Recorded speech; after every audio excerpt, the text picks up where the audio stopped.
मैं सबसे पहले विजय शंकर भाई साहब आपके पास आ रहा हूँ और पुलिस का जो जो हम लोग जब बड़े, नमस्कार भाई साहब, जब हम लोग बड़े हो रहे थे तो हम लोगों को एक ही पुलिस समझ में आती थी, वो स्टेट पुलिस होती थी, उसी को हम लोग पुलिस जानते थे और वही इंस्पेक्टर जानते थे।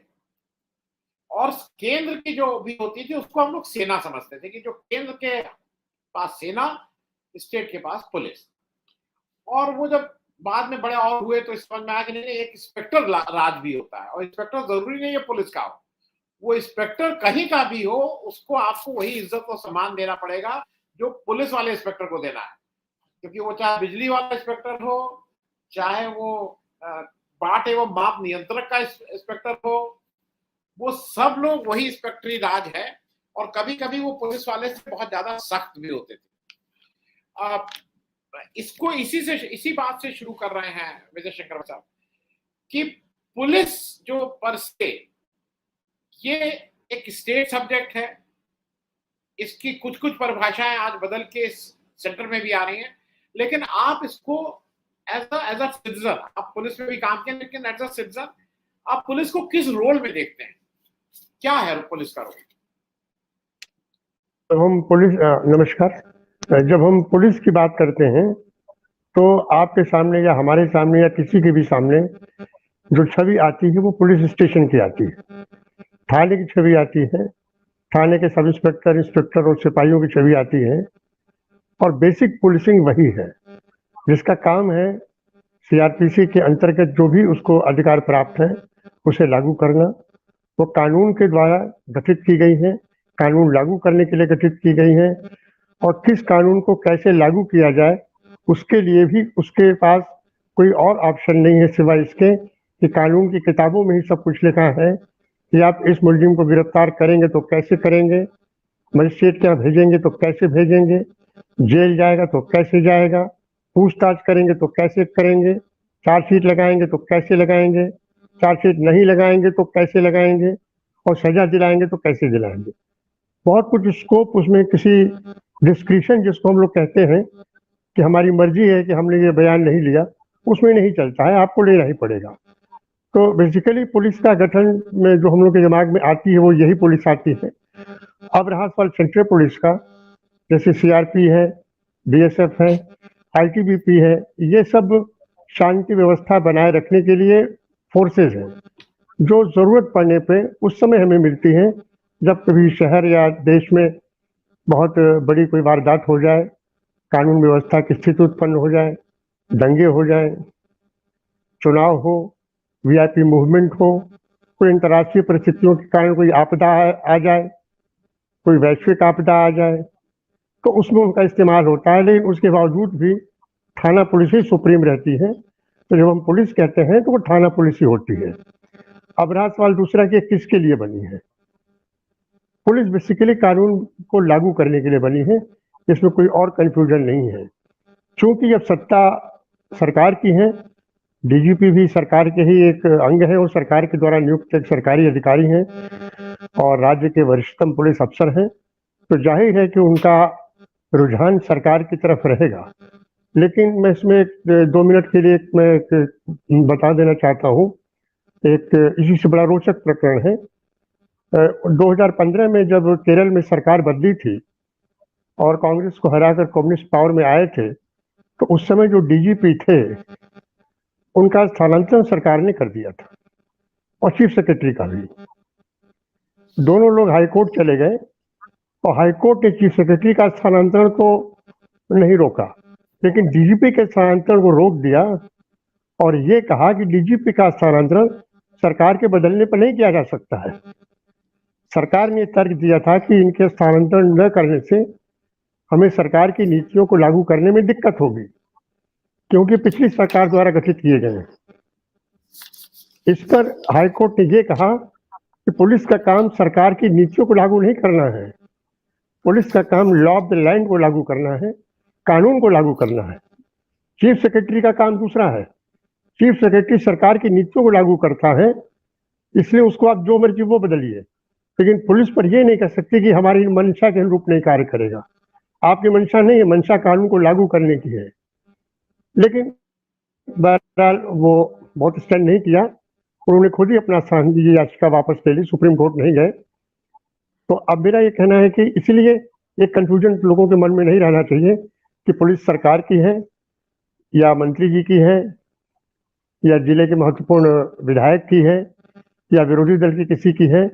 हम जाति के, धर्म के इस आधार पर भले किसी से जोड़ लें, व्यक्तिगत संपर्कों से किसी को भले जोड़ लें, लेकिन टेक्निकली और कॉन्स्टिट्यूशनली पुलिस जो है किसी की नहीं है, वो सिर्फ कानून की है। जी, मैं विजय साहब आपके पास एक और चीज समझना चाह रहा हूँ। सुरक्षा के अब विभिन्न स्तर हो गए हैं, मतलब वो अलग अलग स्तर बोल रहे हैं। एक उसमें कुछ ब्लैक कैट है, जेड है, वाई है। मैं आपको ये इसलिए पूछ रहा हूँ कि अभी 1-2 दिन पहले उत्तर प्रदेश में बताया गया कि एक विजय पाठक साहब बड़े नेता हैं, उनको सेंटर से जेड सिक्योरिटी की Z+ दे दी गई और उसका कयास ये लगाया जाने लगा कि अब वो प्रोजेक्ट किए जा रहे हैं, ब्राह्मण फेस नेक्स्ट चीफ मिनिस्टर वो हो सकते हैं, क्योंकि भाई वो जब Z+ दी गई है तो वो वहां पे या Z दी गई है, वो गृह मंत्री के ही कहने से मिली है सही। अब मुझे ये बताइए कि चाहे Z हो, चाहे Z+ हो, चाहे ब्लैक हो, चाहे व्हाइट हो, ये ज्यादा जो एक टर्म यूज करते हैं भौकाल, क्योंकि इस देश में इंदिरा गांधी से ज्यादा तो सुरक्षा किसी को नहीं मिली थी। और अगर उनकी हत्या हो सकती है, अगर राजीव गांधी की हत्या हो सकती है, तो ये क्या जो भी सुरक्षा दी जाती है, ये आपकी स्टेटस को इनहेंस करती है। और शायद ऐसा लगा है कि वजह से आपके वोट बढ़ते हैं, क्योंकि अगर एक बार नेताजी को ब्लैक, येलो, ब्लू कोई कैट मिल गया तो उससे उनका फर्क पड़ता है। क्या ये मतलब स्टेटस सिंबल हो गया है?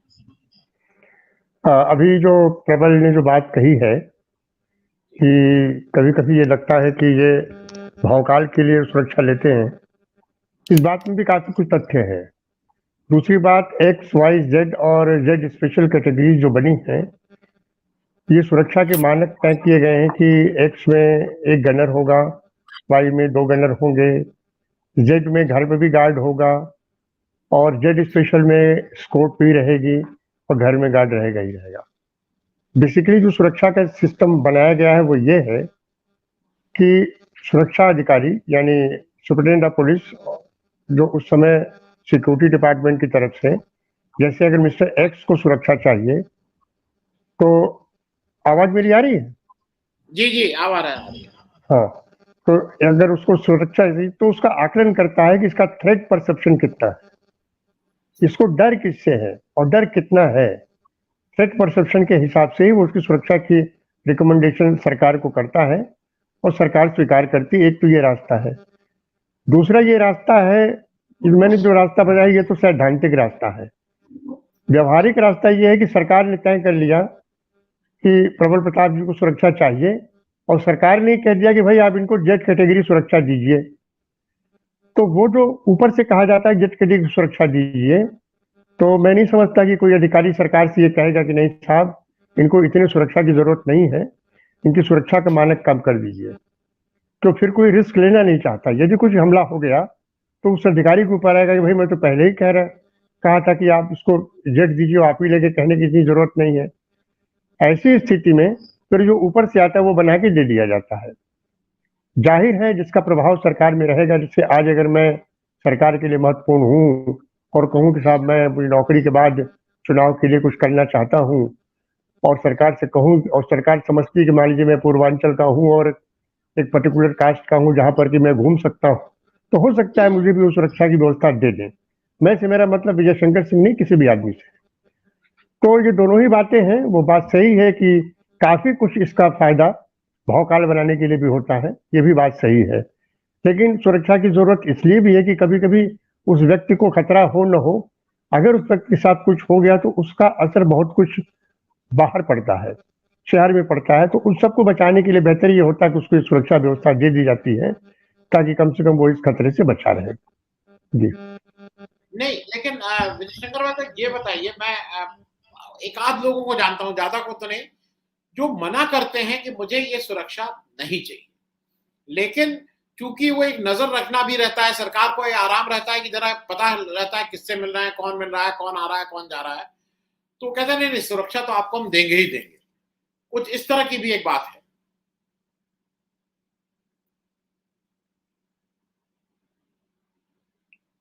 एक अनम्यूट कर कांस्टेबल लीजिए। दो।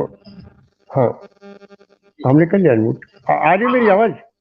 आ रही आ रही आ रही। हाँ, वैसे मान लीजिए कि आपने मुझे सुरक्षा दे दी, मैं कानपुर रहता हूँ और आपने कानपुर पुलिस लाइन से सुरक्षा दे दी, और 2 सिपाही मेरे साथ है, एक जनरल मेरी गाड़ी में बैठा हुआ है, मैं लखनऊ जा रहा हूँ, मैं आपसे मिलने आ रहा हूँ, मैं संदीप पांडे जी से मिलने आ रहा हूँ।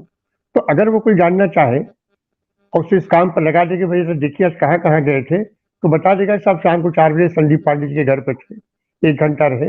क्या बात भी वो ये नहीं बता पाएगा, लेकिन वो मेरा मूवमेंट बता सकता है। लेकिन ऐसा मूवमेंट होता कम है, क्योंकि हर व्यक्ति का इतना मूवमेंट जानना बहुत जरूरी भी नहीं होता है, लेकिन जिनका बहुत जरूरी होता है उनके लिए ऐसी व्यवस्था की जाती है। जी, मैं एक और चीज जरा आपसे समझना चाह रहा हूं। देखिए, एक उत्तर प्रदेश में ठोक दो की नीति आई। आप पुलिस में काम किए हैं, मैंने कम से कम, नाम तो नहीं लेना चाहिए किसी का, मैं कुछ जगह ऐसा जानता हूं जो इस तरह के इनकाउंटर स्पेशलिस्ट बनाए गए, बड़ी वाहवाही हुई। लेकिन आप बंबई भी देख लीजिए, उत्तर प्रदेश भी देख लीजिए, क्या इस तरह के लोगों के ऊपर, जिनके ऊपर इनको बनाया गया था कि भाई जहां मिले तुम्हें खुली छूट है, स्टेट प्रोटेक्शन है, आप इनकाउंटर कर सकते हैं, मुझे नहीं लगा कि कोई बहुत बड़ी लगाम लगी। लेकिन इस सारे प्रोसेस में मैं बिल्कुल ठीक से जानता हूं, ये जो इनकाउंटर स्पेशलिस्ट कुछ लोग थे, ज्यादातर लोग भी कह सकते हैं, बहुत पैसा कमाया उनके पास अकूत, उनको स्टेट से भी मारने का पैसा मिलता था और वो एक अपने में एक इंस्टीट्यूशन हो गए थे। तो आपको नहीं लगता है कि पुलिसिंग छोड़ के अगर आप इस तरह की कुछ काम करने लगेंगे, एक तरह से सरकारी माफिया टाइप आप बन जाएंगे, तो कहीं ना कहीं overall law and order compromise होगा ही होगा? हाँ, जहां तक इनकाउंटर स्पेशलिस्ट का सवाल है, जी ये तो अगर इसको आप जरा सा और क्रूड भाषा में कहें तो ये तो भाड़े के हत्यारे वाली बात हुई। जी जी जैसे हमें अपराध रोकने की ट्रेनिंग दी गई है, हत्या रोकने की ट्रेनिंग दी गई है, हत्यारे को पकड़ने और उसे सजा दिलाने की ट्रेनिंग दी गई है, हत्या करने की ट्रेनिंग नहीं दी गई है। एनकाउंटर का तब हुआ जब ये हुआ कि पुलिस पार्टी पर कोई पार्टी हमला करे, डकैतों की पार्टी हो, अराजक तत्वों की पार्टी हो या कोई और हो, तो आत्मरक्षा में आप गोली चला रहे हैं और उस गोली चलने में सामने वाला मर जाए, आप भी मर सकते हैं, वो भी मर सकता है। चूंकि आप ट्रेंड होते हैं तो ये उम्मीद की जाती है कि आप पूरे एहतियात के साथ उस फायरिंग का जवाब देंगे और जब वो मर जाएगा तो इनकाउंटर हो जाएगा। दूसरी चीज, अमूमन जनता में धारणा जो बैठ गई है कि इनकाउंटर का मतलब है कि रात 11 बजे घर से निकालिए और भोर में 4 बजे जाके राप्ती के किनारे कहीं मार दीजिए और दूसरे दिन अखबार में छपवा दीजिए कि साहब ये भागते हुए मारा गया है। ये चीजें इतनी ज्यादा जनता में फैल गई हैं और जनता इन सब चीजों से वाकिफ हो चुकी है कि अब इस पर किसी को अब इस तरह की घटना अगर वाकई सच में राप्ती के किनारे हो रही है तो शायद किसी को भी यकीन नहीं होता, लोग समझते हैं कि ये फर्जी हुआ है। दूसरी चीज, जिस समय आतंकवाद शिखर पर था पंजाब में, जम्मू कश्मीर में तो खैर अभी भी है, पंजाब में और तराई में, उस दौरान पुलिस डिपार्टमेंट के अधिकारियों ने सोचा कि इन आतंकवादियों को, जो कि बिल्कुल ही दुर्दांत हैं, जिनको गिरफ्तार करने के बाद भी इनके खिलाफ गवाही नहीं मिलेगी, बेहतर है कि इनके साथ एनकाउंटर वाला रास्ता अपनाया जाए। तो जब आप दुर्दांत अपराधी को गिरफ्तार करने जाना चाहते हैं और जब जाते हैं तो उस समय वो कोई आसानी से गिरफ्तार नहीं होता, वो आपको फायर करेगा ही और इनकाउंटर होगा ही होगा। उसी के बाद से ही लोगों को प्रोत्साहित करने के लिए सरकारों ने कहा कि जो इस तरह के कार्य करेगा उसको वीरता मेडल मिलेगा और उसको 1 रैंक प्रमोशन भी मिलेगा। यही आजमाया गया प्रकाश सिंह साहब के समय में तराई के क्षेत्र में। लेकिन हर चीज के बुरा पक्ष भी होता है और अच्छा पक्ष भी होता है। इसका बुरा पक्ष ये हुआ कि बहुत से ऐसे लोगों का एनकाउंटर होने लगा जो वाकई इतने दुर्दांत नहीं थे या इस तरह के नहीं थे या जिनकी क्रिमिनल हिस्ट्री खत्म हो चुकी थी, बुजुर्ग हो गए थे या शांति से अब जीवन बिता रहे थे, जिन्हें गिरफ्तार करके भी जेल भेजा जा सकता था। बाद में जब ये पता लगा कि इस तरह की हरकत बढ़ रही है तो ये 1 रैंक प्रमोशन और ये सब वीरता कार्ड वाला रोक दिया गया। फिर मानवाधिकार आयोग भी सक्रिय हुए, वो हर इस तरह के इनकाउंटर पर जांच लगे मांगने। तो जब भी आप इनकाउंटर में कुछ होगा और उसकी जांच की जाएगी तो तथ्य पता लग जाएंगे। अभी संदीप जी ने बड़ा उदाहरण दिया, अच्छा उदाहरण दिया कि मोबाइल का। तो मोबाइल कैमरा एक ऐसी चीज है कि अगर मैं चौराहे पर खड़ा हूं और आपसे बात कर रहा हूं और अगर कोई आदमी मुझ पर नजर रख रहा है तो वो मेरी खबर वो लेके छाप सकता है और दे सकता है और 2 मिनट के अंदर वायरल कर सकता है कि मैं आनंद वर्धन जी के साथ किस चौराहे पर कहाँ खड़ा था और क्या बात कर रहा हूँ। इससे पुलिस काफी ज्यादा थोड़ी भयग्रस्त रहती है कि जिस चीज को वो छुपाना चाहते हैं 5 मिनट के अंदर पूरी दुनिया की सारी सोशल मीडिया वो चीज आ जाएगी। इसीलिए वो पहली नजर कैमरे पर ही रखते हैं ताकि इसको पहले रखवा लिया जाए। लेकिन उन्हें ये नहीं पता है कि एक आदमी के पास 2-2 कैमरे होते हैं। कभी कभी लोग तय करके आते हैं कि मेरा कैमरा अगर ले जाएंगे तो तुम उधर से देख लेना। ये है। दूसरी चीज मैं ये कहना चाहूंगा पुलिस के बारे में कि ये जो आज का जो तरीका जो प्रबल जी ने बताया है और इन्होंने बड़ी साफगोई से और जो एक एक बात कही है उसकी किसी बात का मतलब खंडन करने की कोई जरूरत नहीं है। उन्होंने साफ साफ कही है और एज ए पुलिस अफसर मैं नहीं कह सकता हूं लेकिन वो कह सकते हैं, लेकिन उनकी बात में बहुत कुछ दम भी है। दूसरी चीज मेरा इसका सबसे बड़ा दुखद पहलू ये होगा कि कोई भी सरकार कितनी भी लोकप्रिय हो अनंत काल तक नहीं रहती। यह भी सरकार अनंत काल तक नहीं रहेगी, चाहे 22 में बदले, 24 में बदले, 29 में बदले, जब भी बदले बदलेगी। जब दूसरी सरकार आएगी तो उसको विरासत में यही पुलिस मिलेगी तो वो इस पुलिस का दोबारा दुरुपयोग करेगी। ऐसी स्थिति में सबसे ज्यादा नुकसान पुलिस के अफसरों का होता है जो एक पार्टी के साथ, फिर पार्टी को किनारे कर दीजिए, एक व्यक्ति के साथ इतनी गंभीरता से जुड़ जाते हैं या जुड़े हुए मान लिए जाते हैं कि दूसरे के आते ही उनके खिलाफ फिर कार्रवाइयां शुरू होती हैं। तो ऐसी स्थिति में हम लोग अक्सर हमारे जो अधिकारी प्रकाश सिंह साहब को मैं अक्सर उल्लेख करता रहता हूं कि वो बड़े अच्छे अधिकारी रहे हैं, उनका बड़ा नाम है और पुलिस सुधार के लिए जिसकी अभी प्रबल चर्चा कर रहे थे उन्होंने काफी काम भी किया है। उन्होंने कहा कि आप कम से कम राजनीतिक दखलंदाजी 2 तरह की होती है। एक तो ट्रांसफर पोस्टिंग, सरकार का काम है, एसपी विजय शंकर सिंह रहेंगे या मिस्टर XYZ रहेंगे, उस पर कोई दखल नहीं है, वो जिसको चाहे करे। लेकिन पोस्टिंग हो जाने के बाद इस मुकदमे में कार्रवाई क्या होगी, इस मुकदमे में गिरफ्तारी होगी कि नहीं होगी, इस मुकदमे में धारा कौन सी लगेगी, ये काम पुलिस का है, ये काम राजनेता का नहीं है। आज हो दूसरी चीज रही है, ये मुकदमा कायम कर दीजिए, प्रबल जी को मुलजिम बना दीजिए, वो तो मौके पर थे नहीं, चाहे जैसे हो वैसे बनाइए। अब बना दिया तो उनको उठा लीजिए, कहाँ मिलेंगे कहीं मिले, जमानत मत होने दीजिए।